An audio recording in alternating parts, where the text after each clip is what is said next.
సంక్రాంతి, మకర సంక్రాంతి.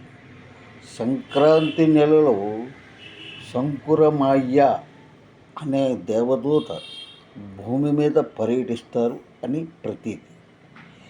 ఈ సంకురమయ్య ప్రతి సంవత్సరం ఒక్కొక్క వాహనంపై వస్తూ ఉంటాడు అని పంచాంగకర్తలు భావిస్తారు. ఈ సంకురమయ్య ఆగమన ఆధారంగా ఆ సంవత్సర ఫలితాలు ఉంటాయని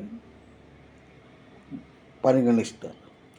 ఉదాహరణకు ఎద్దు వాహనంపై వస్తే ఆ ఏడాది పంటలు బాగా పండుతాయని, అగ్ని మీద వస్తే అగ్ని ప్రమాదాలు సంభవిస్తాయని, నరవాహనం మీద వస్తే నరులు కనుక మానవులకి కొద్దిపాటి అరాచకాలు సంభవిస్తాయని ఫలితాలు చెబుతూ ఉంటారు. ఇది